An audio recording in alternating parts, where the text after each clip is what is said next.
another episode of PTV. I'm Ava Skemper. And I'm Colette Kennedy. Since our last episode, a lot of activities have happened at PHS.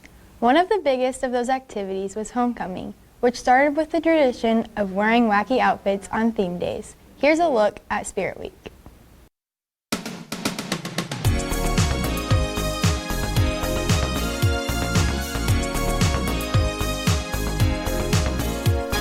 Today is Twin Day, obviously.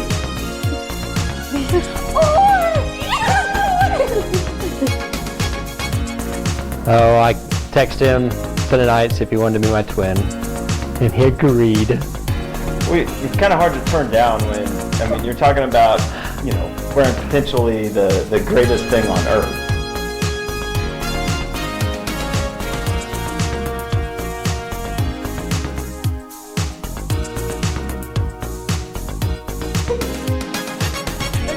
I like Spirit Week because you get to dress up and have fun with it.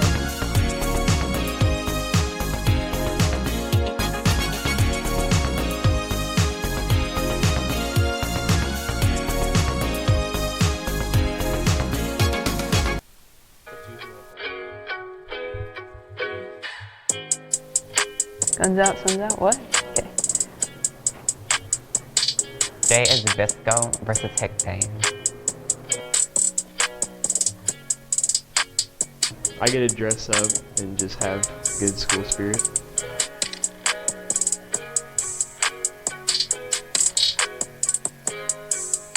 I dressed up like a Visco girl because I knew no guy would dress up like a Visco girl. You had your flask? Oh my god, you don't have a scrunchie? Here, take mine.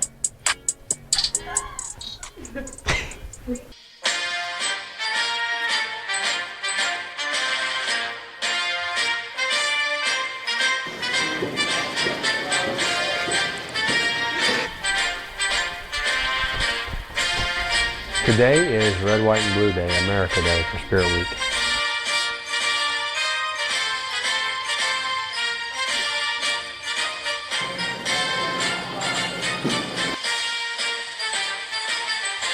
You get to dress up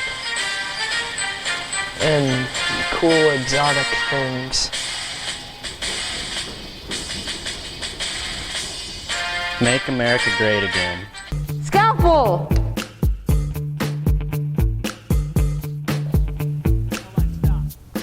Today is Career Day.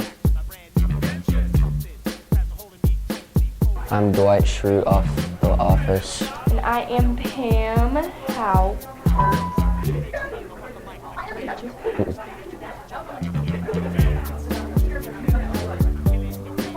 I decided that my mom was kind of asking me if I wanted to be a nurse, and then so I decided to just change. Well, this is my official Texas coaching hat, official Texas coaching t-shirt, got some Texas shorts, socks, and shoes. Come on, you're supposed to pull! Come on, get out, get on the sideline!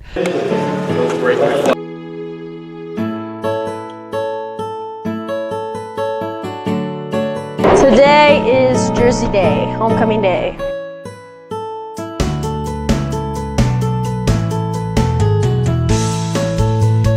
Everyone has a jersey and it's fun to support our football team.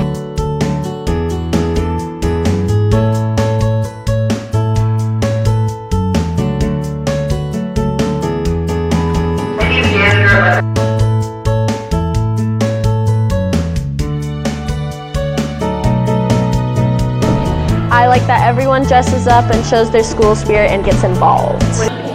For PTV, this is Colette Kennedy. Each day of homecoming is fun, but Friday is the big day. That's the day when all PHS students take part in some kind of way to contribute to the parade, pep rally, or the decorations of the game, as these next two stories show.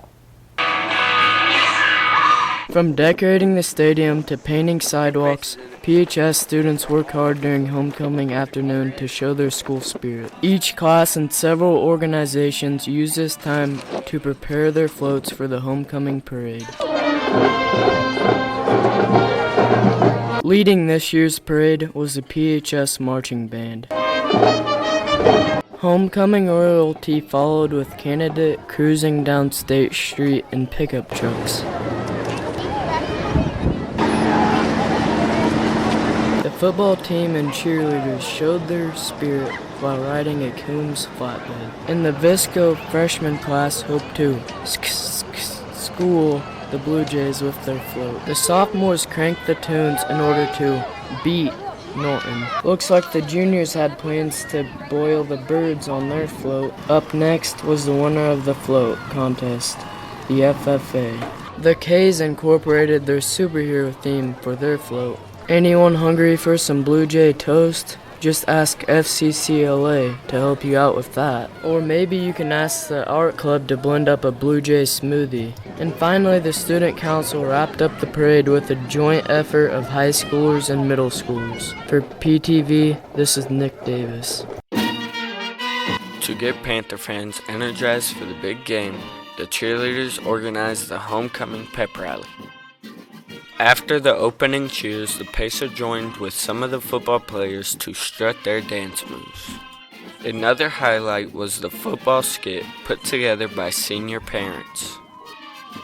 The volleyball team incorporated their theme of Stick Together, Stay Together in their skit.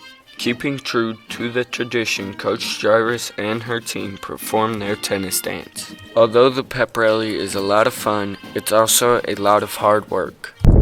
Long, hard practices every morning. We've been working probably since school started, and it's just a matter of perfecting all the bills, perfecting all the cheers, and making sure we can get the crowd involved. This year's rally was another success. I think the pep rally went really good. The senior football skit was awesome. I like how the whole community comes together to support us. The stands are full and everyone's just cheering us on, getting the football boys pumped for their game. For PTV, this is Corey Gendos. Before the actual homecoming football game, there's one more tradition, the crowning of the king and queen. Take a look at the recap of this year's coronation. The traditional homecoming coronation crowned this year's homecoming king and queen. The first candidates were Ashlyn Cole and Parker Dibble, followed by Jenna Hoover and Trent Herrick. Next was Emmy Kinney and Conley Huguenin, and then Anna-E Sanchez and Tice Jerby. Next, Emily Schneider and Aaron Linker. Finally, Kylie Soliday and Tyler Martin. This year's first grade attendants were Briley Stites and Cooper Miller. The 2019 homecoming king is Aaron Linker.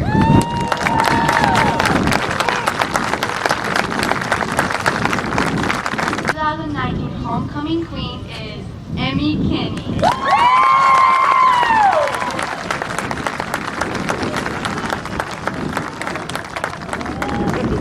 And now time for the royal kiss.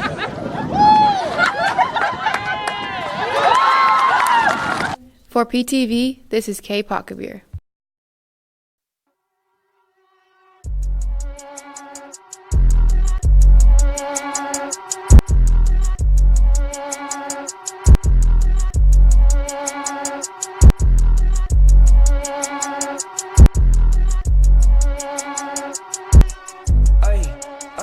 I walk around like that.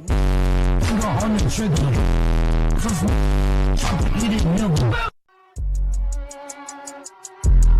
After the football game, there's one more homecoming tradition, the dance.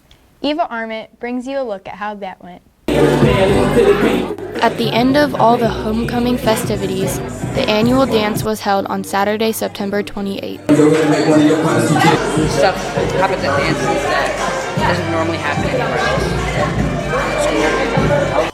For some students, the homecoming dance is time to let loose and have fun. Some teachers also believe it's important to do things that cause less stress. I think it's important to do things outside of sports and outside of activities where you could just get together and have fun and just relax. It looks like everybody's having a good time. It's loud and it's dark, so everybody's up dancing. It's pretty fun. For PTV, this is Eva Arment. When life is going wrong, do you find yourself always turning things off and on again? I hate this song. Let me turn my car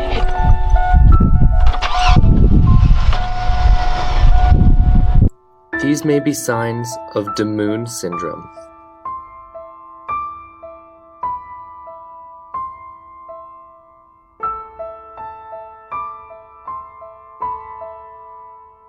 This is a serious condition, and it's not just affecting students. Teachers are at risk as well.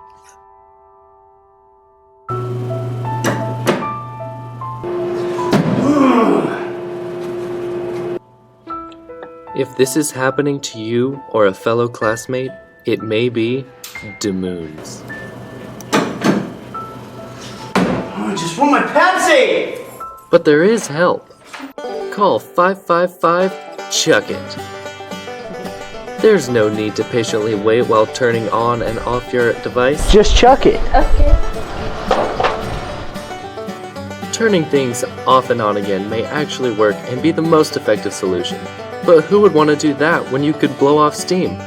And a bunch of money, replacing the item you just smashed to pieces. The help you need is only a call away. No devices were harmed in the filming of this commercial. This commercial is meant for entertainment purposes only, and students should never chuck iPads. Mr. Moon is awesome. Homecoming week is a fun break from the traditional routine of school life, but we're still here to learn and prepare ourselves for the future. And learning isn't always just listening to lectures or reading chapters. In fact, several classes have teamed together to bring a new way of learning about plant life. Liz Sauer has that report. Some PHS classes are bringing new life to the library thanks to some creative thinking and grant funding. At the conference I attended, we learned how you could basically grow the same type of things indoors and not have to contend with the worry of those weather-related issues and environmental other types of issues. And so Mrs. Sushel and I started looking into it, and in the spring last year we wrote a grant to get 3 tower gardens to have here at our school. The tower gardens are useful and educational. This is a main project for environmental science. We use the plants when we study plants. Also helps them with nutrients. As far as putting the plants in, we look at the whole plant growth system. We look at sustainability, and then we also use the plants in the FACS classes. We've used help from the woods classes and also the ags classes to prepare those beds for us for using. So it's now involved several classes and growing of different bits of produce, like some different tomato varieties, some different squash varieties, including zucchini and some other types of squash that we have then used in the FACS program in our kitchens. Students enjoy the hands-on learning. I've learned how to measure the pH level of the water and how plants work when they grow. Students help maintain the towers. We come in here, check them, we make sure everything's working right with the tower gardens and make sure they ain't dying. For PTV, this is Liz Sauer. Does this make me look brighter?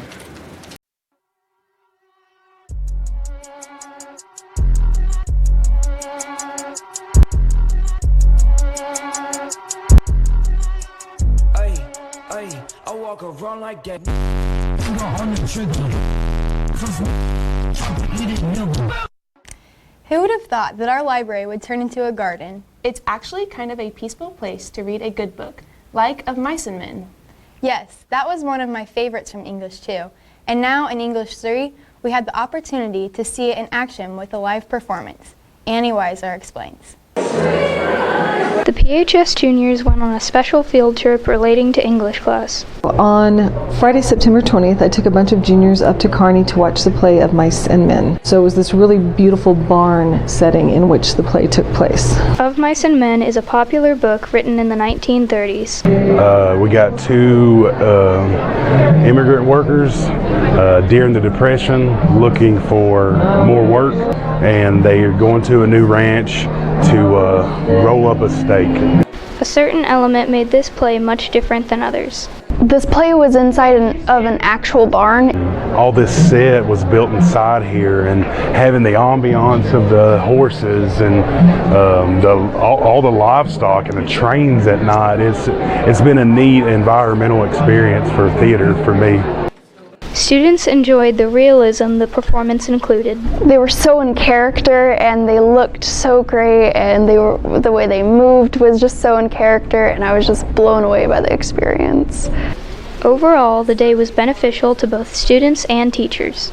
So it was just nice to take a break, still learn something, but not make it so serious as it would be if we were doing it in the classroom. For PTV, this is Annie Weisar. Watching live theater is a fun and unique experience, but sometimes it's just not an option in our smaller community. Going to the movies is probably the next best option, and our student council worked hard to give students a chance to watch a movie in a way not often done anymore. Cheyenne Miller tells us more on that. Student council brought students together for a fun drive-in movie night. The movie tonight is Crazy Rich Asians. It's a comedy/romantic story, and it's supposedly really funny. Students and sponsors worked hard to prepare for this event.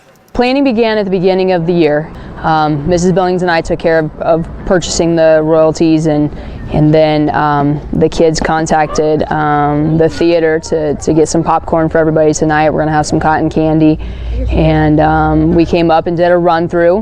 We did a practice session one evening, and so it's taken, we had to work on homecoming, but now we're focused on this, and so it took a couple months.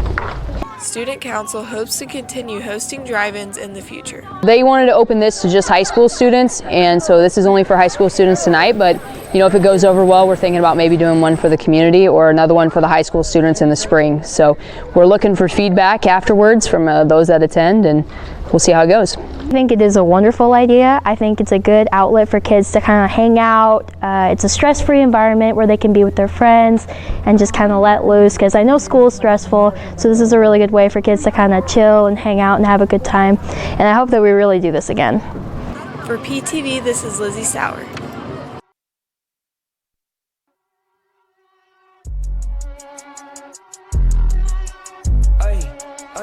I walk around like that on the trigger.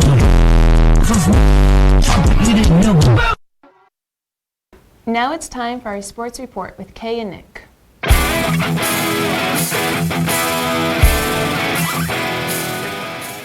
Hey Panther fans, it's time for our sports report. I'm Nick Davis. And I'm Kay Pockbeer. Today is a big day for our tennis team as they host the 3-2 1A regional here in Phillipsburg. Karen Cole with a record of 12-16 and J.C. Roth with a record of 7-0 will both be battling some tough competition in singles in hopes of extending their season with a trip to state. Our doubles teams are also looking to have a strong regional tournament. Megan Staple and Callie Moore with a record of 21-7 are planning to work hard to return to state.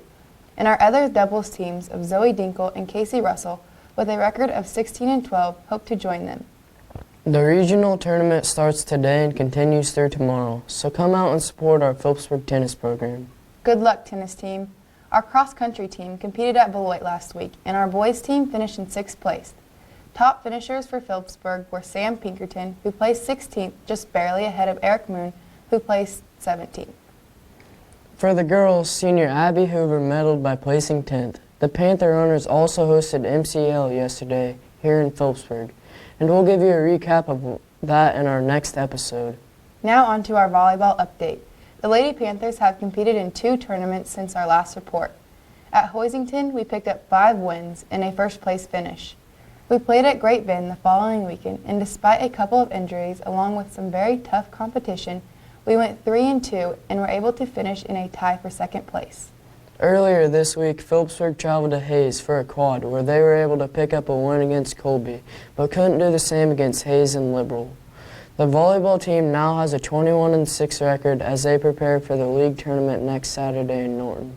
Good luck to the volleyball team. Our football team is in the middle of districts, fighting for a chance to advance their season into November. And they improved their chances last Friday as they took on TMP. Neither team scored in the first quarter, but in the second quarter, junior quarterback Ty Sides finds Kagan Keaton on a 20-yard toss to the end zone for a Panther touchdown. In the third quarter, the Panthers found the end zone again on a drive that put Zeb Lemon to work as he crossed the goal line, leading to a 14-0 lead for Phillipsburg. TMP tried to fight back with a touchdown of their own in the third quarter, but that would be the only score for them. And then the Panthers topped off the fourth quarter with another touchdown when Sides escapes to the outside to run in for the score. Panthers won 21-7. We're hosting Ellsworth tonight at Panther Stadium, so come and cheer us on, or you can watch the game on Panther Television's YouTube channel. Looks like we're out of time. I'm Kate Pockabeer. And I'm Nick Davis. Go Panthers! All of our PTV is wearing orange today because it's a small way to show our support for National Bullying Prevention Month. Although Bullying Prevention Month is a serious and sanctioned event, there seems to be more and more national holidays and so-called holidays that aren't so serious. Here's JC Roth's take on that. Today is October 11th, which also just happens to be National Spread Joy Day. You did know that, right? I mean, it's on the National Day Archives calendar, so it must be real. Recently, moms across the country blew up their Facebook posts with pics of their daughters on National Daughters Day. Speaking of which, today is not only Spread Joy Day, but it's also International Day of the Girl Child. Day of the Girl Child? I'm not sure how that's different from Daughter's Day. It sounds to me like some girls are just trying to get another day to be celebrated. And why not? I was curious to see what other PHS students knew about national days, and this is what happened. Do you know what today is? Friday. What national day it is? No, but I usually know. I usually check Twitter by now.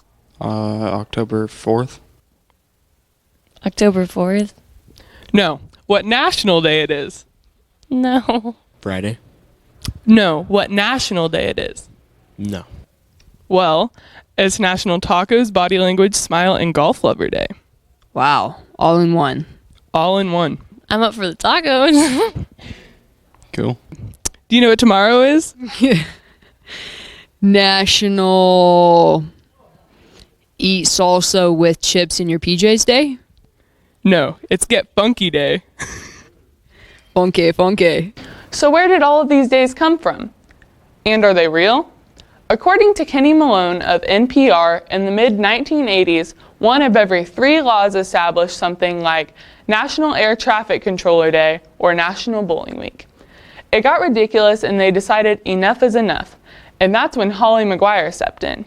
She became the editor-in-chief of a book called Chase's Calendar of Events. So if you want to make up a holiday, just convince her to put it in her book, which happens to be over 700 pages long with over 1,900 national days, to celebrate the little things in life. Speaking of little, December 21st, which is the shortest day of the year, is also National Short Girl Day. Another day for girls, but just the short ones. Are you suffering because no one claps for you, no one cheers for you, and no one ever chants your name? Do you ever wonder to yourself, where is my applause? It's not that hard. Just put your hands like this and clap for me. You might be suffering from Realifay. Realifay affects the majority of the population nationwide and may lead to backs that never get patted or high fives that are never given to you. You may need Volley-Zam. Volley-Zam helps you cheer for yourself when others won't. Results of Volley-Zam may vary, but could include suddenly stomping and jumping up when you've done something right. With one little dose of Volley-Zam, you'll have no problem getting the recognition you deserve, because you'll give it to yourself. Try Volley-Zam today. That wraps up another episode of PTV. I'm Colette Kennedy. And I'm Ava Skemper. Stay classy, Phillipsburg High.